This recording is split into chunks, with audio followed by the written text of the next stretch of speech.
Hello, hello, it's me, Rosie V, Rosie Valentine, whatever it is you want to call me, back with my EDC video. Now this is just going to be about day one. Last year when I was trying to talk about the entire weekend, I ran out of time because there's so much to talk about. So again, this is going to specifically be about EDC day one. If you want to see my videos coming soon for the second and third day, then of course subscribe, keep following along, like the video if you like it, and all that other stuff. As I'm sitting here recording this, it's been 2 weeks since I left for Vegas. We rented a car Thursday morning and just took off, started driving straight to Vegas, made a couple stops and switched off because that's how we do. I like to be passenger princess and all, but at the same time I need to let my man get some rest. Not a lot of traffic, but you guys don't want to hear about the road trip. Y'all want to hear about EDC, obviously. We get to the hotel, Friday comes along, which is EDC day one. Now this day already was kind of a little bit insane to start because there was a shooting right behind our hotel, like inside of a gym or some sort of fitness place. It was literally right around the time we were coming back from a grocery run. We saw a bunch of dudes just standing in front of our hotel, like on the outside in the parking lot area, but they didn't look like they're the type to go to EDC, because that was my first thought, is these people must be here to check in today. They were all pretty like buff, swole guys. Not saying that some of them probably wouldn't go to EDC, but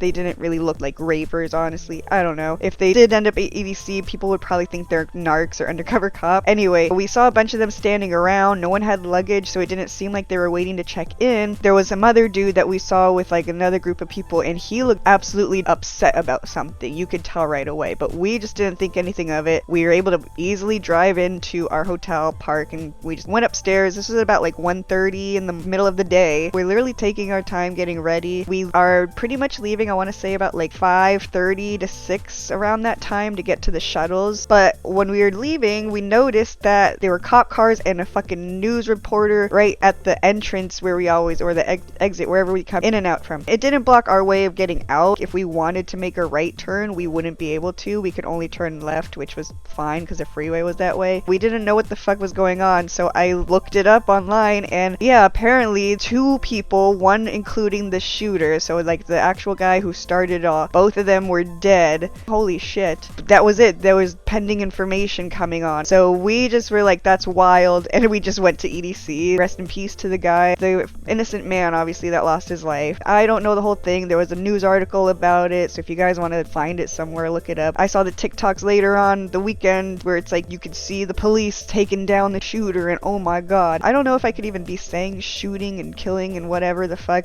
if I'm not really, I mean, I don't have people viewing and I don't get ads, so hopefully YouTube doesn't flag my shit for me saying all this. But it happened, and it was pretty intense because it's like I thought it was a pretty nice area we were staying in. We stayed there last year, so I didn't really see, like, I don't know. I didn't want to tell my parents because then I felt like they were gonna freak out that I was in some dangerous neighborhood. But it's like, no, I could have sworn it was a really nice place. It's just this fucking happened. And yeah, so we ended up just leaving to EDC. We went to the Rio Hotel, which was gorgeous. This is where our shuttles were going to be taking us from, so we park at the hotel. It's free. We kind of do a little bit of a pregame. We take it lightly though because it was really hot on Friday, but it was a nice hot with a really nice breeze. Throughout this whole weekend it was pretty windy actually, but Friday's weather was absolutely perfect just because of the heat mixed with that combination of like a gentle breeze. You didn't need a jacket. You were good. I was looking really cute in my little blue dress, a little kind of like fairy-esque outfit. I just didn't want to have wings. I still felt really pretty. So we got to the Rio Hotel at about 6 o'clock, somewhere between 6 to 6:30, and that's pretty much when the shuttles start. We got the standard shuttles, not the VIP, nothing crazy, nothing fancy, because these shuttles are really nice, except for the first one last year where it had no AC. They all pretty much now had AC, really comfy seats, seat belts if you want to take a nap and feel safe at the same time. It just gets you through traffic and getting around a certain area. I think they actually opened up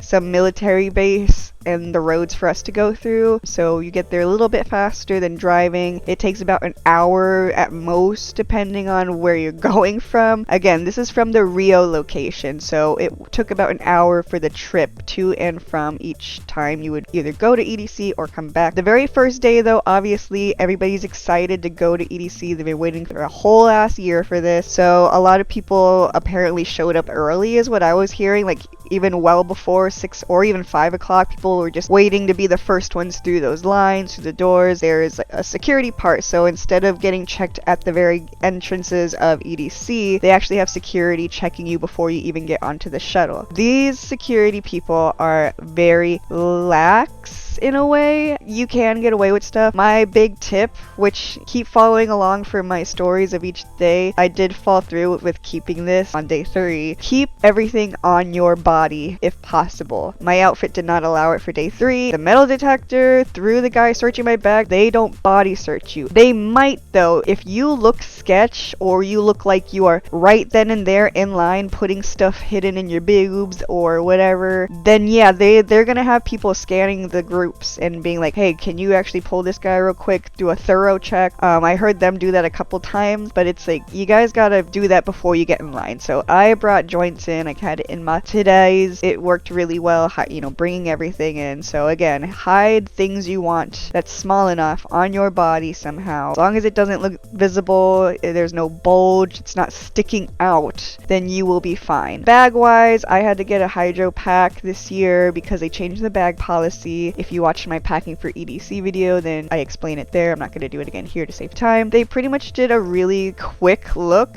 I mean, honestly, that very first guy with my bag, there's 2 areas to like zip open. I had it wide open. One of them was where all my stuff was. The other one was just where the hydro bag was. He only looked at that empty hydro bag part, so he didn't even try to look through my makeup bag. He didn't try to like rummage and even see what else was in there. That was like the easiest day for bringing anything in. It was kind of a mess getting to that point. I don't think anyone was guiding anyone where to go. Everyone kind of meshed into one area and then kind of waited till it bottlenecked to the security area. That was kind of the big issue with the first day, is nobody was really telling people what lines they had to be in, especially if they were like VIP. I heard some people claiming that if they had a VIP shuttle pass, they weren't told which line to go to. They waited in the regular standard line just to be told, oh, you have to be over there, which to me sounds like you didn't pay attention because there were signs everywhere. Keep in mind, there were lots of groups that, you know, they're pre-gaming in the lines. People have their backs turned. They're not facing the direction of where we're supposed to go. So they don't even notice when the line moves, and people are going to cut in front of you, being one of them, if you're not moving and keeping it going. If you're going to stop, chill, and pre-game, stay there. Let me go first because there's just 2 of us and we're just trying to get in. Let's just go. You kind of have to be a little bit cutthroat. Please keep it plur, keep it polite. Apparently, other people had some negative issues with that very first day. It did get easier throughout the whole weekend, actually. If you are going to EDC next year, I'm not, because they sold out really fast. I was too busy debating on if I could save up the money. Because if you're going, I really recommend waiting for them to announce the shuttle passes so that way you could snag them and have an easy access to get into the grounds and, of course, getting back. So we finally got to EDC. We could see it pulling up and we go through, and from then on, it is straight easy access. There's no long lines anywhere else other than just like you just pick what line you're supposed to go to. GA, GA plus, VIP. I had GA because GA plus is a scam. GA plus is just extra money to have a trailer for a bathroom, but even then I always hear that those lines are long, so I just take my shot with a porta potty and didn't really have any issues this year. Yeah, some of them overflowed. There were plenty others to choose from. We make it to the grounds of EDC. It's beautiful. The lights are amazing. Everything's shining. Since we didn't really have anybody to see immediately, not until 10 or 10:30 to go see Dioro at Kinetic Field, we took our time. I think we basically got into the grounds, I want to say sometime between 7 or 8. We had more exploring time, so we went to go check out downtown EDC again. We didn't really hit up too much of it last year. The first thing we wanted to do was check out the Candy Casino, and I'm so glad we did. It was really fucking cool. They have this whole thing, you go as a group. They have 3 different games that you can go play. You can, you know, bet your candy. You have chances of either winning more, you can win some for your group, which I think is like something that we did. There's a big wheel that they spin, and they picked one guy for our group to spin, and he won us candy. Like, we all put it into a pile. There's some bonus stuff with it too, like bonus candies, little extras that other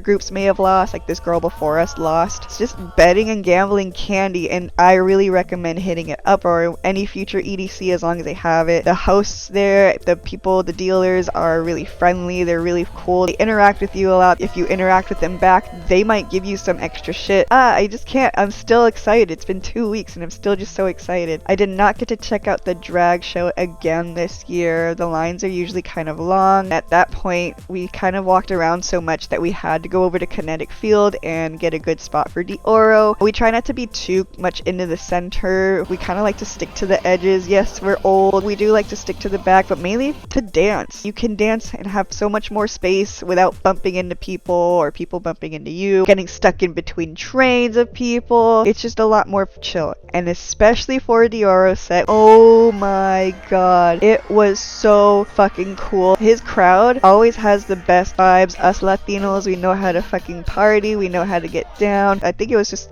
Dioro and Friends is what it was listed as, because he was just bringing up a bunch of people. He brought up Mike Posner to do a new version of Cooler Than Me, and I was like, oh my god. Ray Burger, I know he brought out. And then the biggest one, I apologize if I kind of mispronounce it, because yes, even though I'm proud to be brown, I also don't really know how to speak Spanish, so sometimes I do mispronounce or I don't say it Mexican enough, whatever that means. Los Tucanes de Tijuana, I believe that's how you pronounce the group.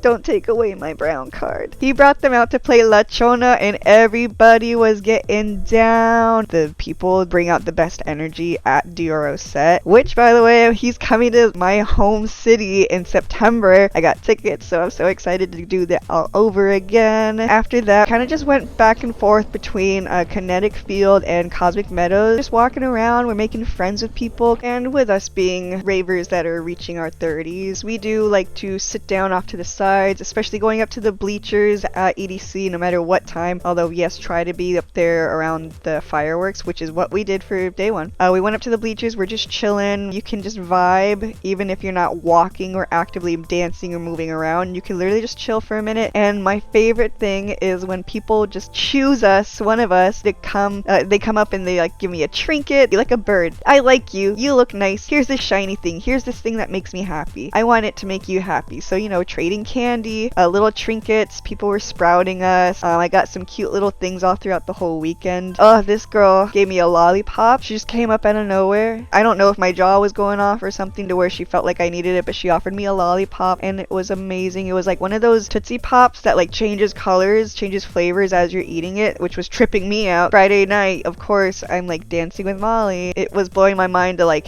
have it be red in 1 second and then all of a sudden it's yellow. It was magic. I loved the girl who gave it to me. I hope she's having an amazing life right now. At around usually like 1:40 to 1:50. I don't know what time exactly, but this is when they do their fireworks shows every night. The very first day we were in the bleachers looking over Cosmic Meadow. We were watching, believe it was Tape B during the fireworks. That was like one of the best experiences, one of the best sets. The fireworks were beautiful, the music was bumping. I loved Tape B, and especially Craig that I didn't have to move because they were on one after another. Two of my favorite artists. Oh my god, I was just having such a good time. That was pretty much it, because after Crank That, I think he was on at like 2. I was getting a little tired. We decided to call it a night at that point. We don't really like to stay for the sunrise, mainly because the shuttles, they keep going an hour after the last song is played at Kinetic Field, which I don't even know what time that would be, and I didn't want to risk too many people coming back and piling in, making a long line, or missing the shuttle because I